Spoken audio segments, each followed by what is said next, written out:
mall's huge atrium was jam-packed with hundreds of people, dozens of whom had brought their pets.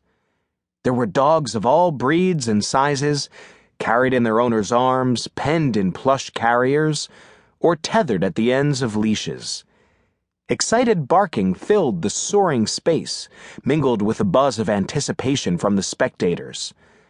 All eyes, human and canine, were on the raised dais, where a banner declared, "Welcome, Elektra, Global Kennel Society Dog Show, 3-time champion."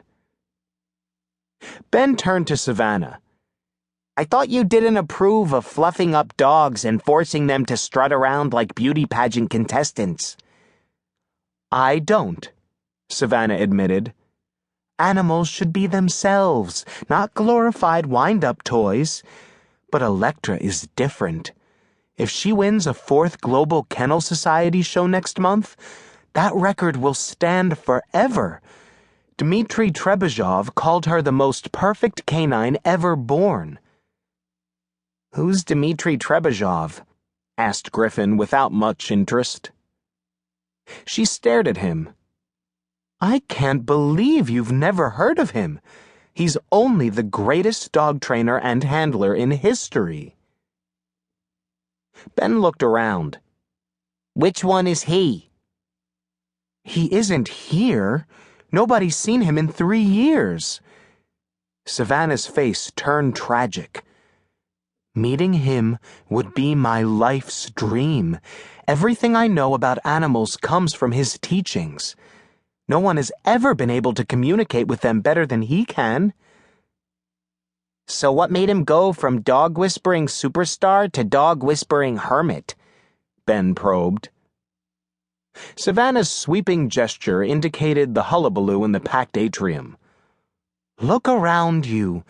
This isn't about animals, it's about greed. Mall tours, t-shirts, plush toys.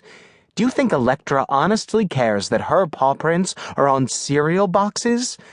A handler and a dog are like soulmates. It's the purest, most beautiful relationship in the world. That's why Dmitry quit. He coached Elektra to her first Best in Show, but then the money makers took over. Agents, managers, image consultants. Dmitry dropped out of sight 3 hours later." "Sounds like a kook to me," was Griffin's opinion. Luthor began to rumble deep in his chest. Savannah stroked him lovingly. "Ignore him, sweetie," she told the Doberman. "Griffin doesn't know what he's talking about." A drum roll sounded in the atrium, and pink spotlights began to dance across the empty stage.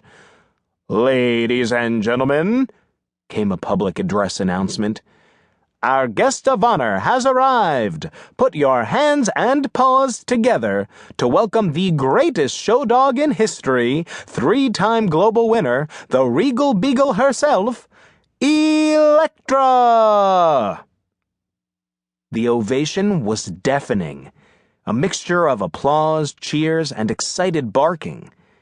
On a sparkling rhinestone leash, the star herself trotted out into the spotlight. Griffin and Ben exchanged a look of utter bewilderment.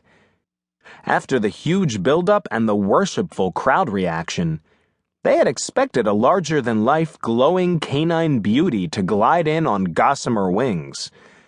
But the real Elektra was kind of small, nicely groomed, and well-behaved.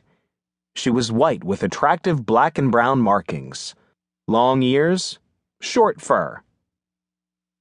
Griffin regarded Savannah, whose eyes were riveted to the stage.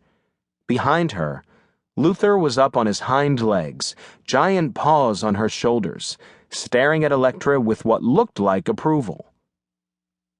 "Maybe I'm missing something," Griffin said at last. "But isn't that just a dog?" "I figured she'd at least be jumping through flaming hula hoops," Ben agreed in a whisper. Savannah glared at him. "I pity poor Ferret Face for having to live with someone so out of touch with the animal kingdom."